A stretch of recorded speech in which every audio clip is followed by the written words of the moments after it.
Kali ini kita akan menceritakan kisah 7 nabi yang dilahirkan dari rahim seorang wanita pelacur.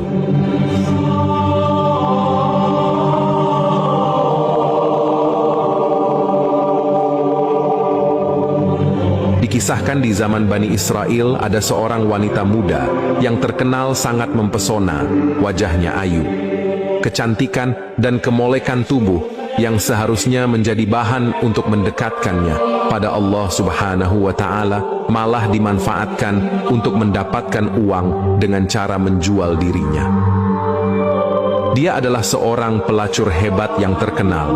Perempuan itu bernama Malika. Dikisahkan di dalam kitab Durratun Nasihin, wanita itu melakukan aktivitas jual beli diri di rumahnya sendiri. Setiap hari Malika menunggu para lelaki hidung belang yang bernafsu di atas ranjang kerjanya. Ranjang pemuas nafsunya sengaja diletakkan di dekat pintu depan rumahnya. Ketika pintu depan itu dibuka, orang yang lewat depan rumahnya akan dengan mudah melihat Malika menggoda di atas ranjang. Dia sengaja melakukan itu agar para lelaki yang melintas dapat melihat kecantikannya. Sehingga nantinya mereka yang imannya setipis tisu akan segera tergoda untuk bisa menikmati Malika. Konon Malika memasang tarif harga yang sangat mahal, yaitu sekitar 100 keping dinar. Jika kita rupiahkan sekitar 4,8 juta rupiah.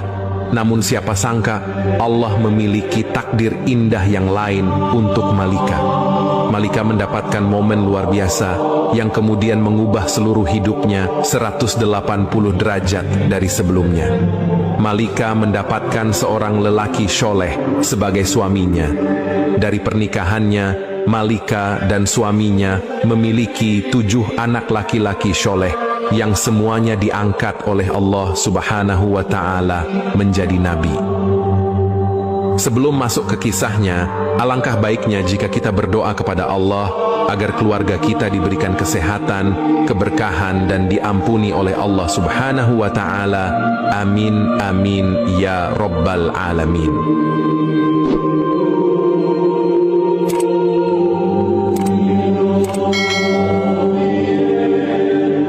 Suatu hari ada seorang pria muda melintas di depan rumah Malika, sang pelacur. Dia adalah laki-laki soleh yang ahli ibadah. Dia berasal dari daerah yang sangat jauh. Sebut saja namanya Fulan. Ketika lewat secara tidak sengaja, mata Fulan memandang tubuh Malika di atas ranjangnya. Mendadak bergejolaklah darah mudanya, syahwat dan nafsu. Sebagai ahli ibadah seakan tak mampu untuk menahannya. Namun dia tetap mencoba berusaha sekuat tenaga untuk menahan nafsu birahinya.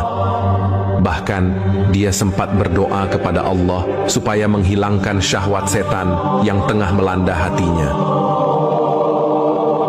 Meskipun sudah ditahan, nafsunya terus membara, syaraf tubuhnya menegang dan akhirnya benteng keimanannya pun jebol. Dia tidak mampu lagi untuk mengontrol hawa nafsunya. Fulan kemudian mencari-cari bagaimana dia bisa menikmati malam bersama Malika. Fulan pun kaget. Ternyata tarifnya sangat tinggi, senilai 400 dinar. Fulan tidak punya uang sebanyak itu. Lantas dia pun mencari cara supaya bisa mendapatkan uang untuk membayar tarif tidur bersama Malika. Alhasil, Fulan menjual semua barangnya, termasuk pakaian yang ia bawa. Dari hasil penjualan itu, dia berhasil mendapatkan uang yang cukup untuk membayar Malika. Dengan mantap dan yakin, Fulan mendatangi rumah Malika. Sesampainya di sana, pegawai Malika menyuruhnya membayar uang tarif layanan. Ternyata malam itu, Fulan belum bisa menuntaskan hasratnya. Dia harus menunggu giliran, mengantri bersama puluhan lelaki yang lain yang mempunyai niat yang sama. Tepat pada waktu yang telah disepakati, Fulan mendatangi Malika. Malika sudah berhias rapi. Dia duduk menggoda di atas ranjangnya. Fulan kemudian masuk ke dalamnya dan duduk bersama Malika. Di atas ranjang mereka saling diam tanpa obrolan. Kemudian Malika berinisiatif menggulurkan tangannya. Tangan itu hendak meraih tubuh Fulan. Belum sampai dari jemari lentik si Malika menyentuh kulit Fulan. Tiba-tiba Fulan merasa sekujur. Tubuhnya dingin seperti disiram air es.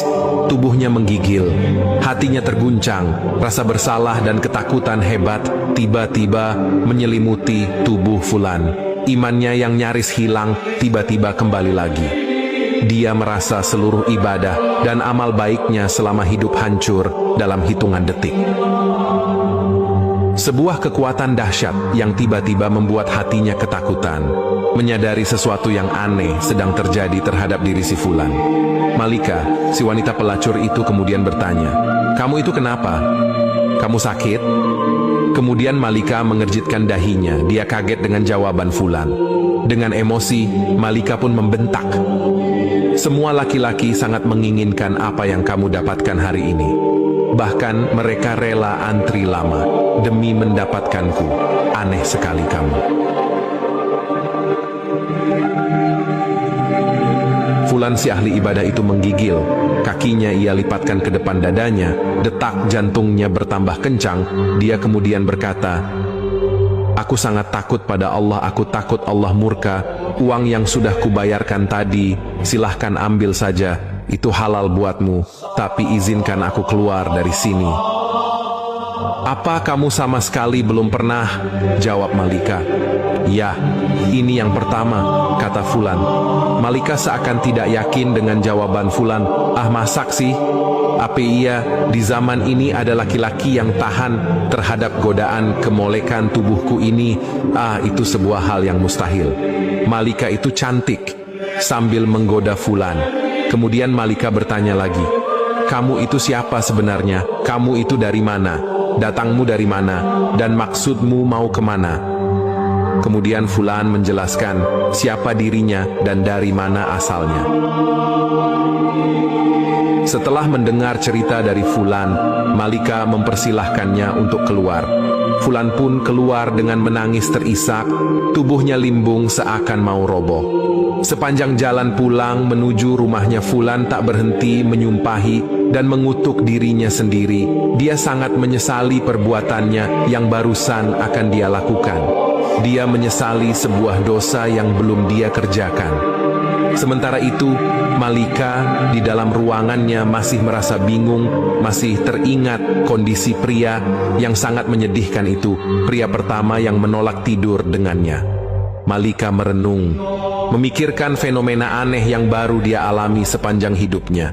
Malam itu ia merasa menjadi sangat hina. Kepercayaan diri, kebanggaannya sebagai pemuas nafsu laki-laki seketika runtuh dalam hatinya.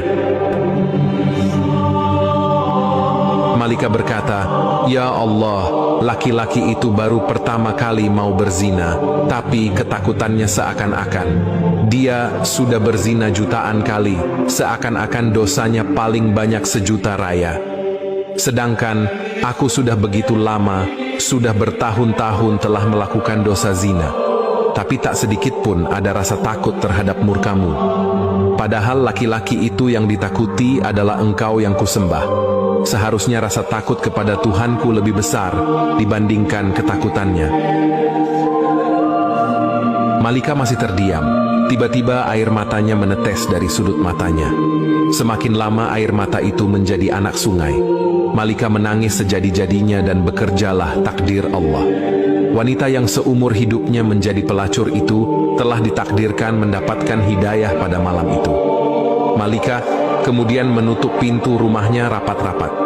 Dia menguncinya dari dalam, kemudian ia bersuci sebisanya, lalu mengganti pakaian seksinya dengan pakaian sopan yang sederhana, dan kemudian ia mulai beribadah. Malika kembali melakukan sebuah amalan yang sudah dia tinggalkan bertahun-tahun lamanya. Malika benar-benar bertaubat, menyesali dan meratapi dosa-dosa di masa lalunya, dan dia meminta ampunan dari Allah.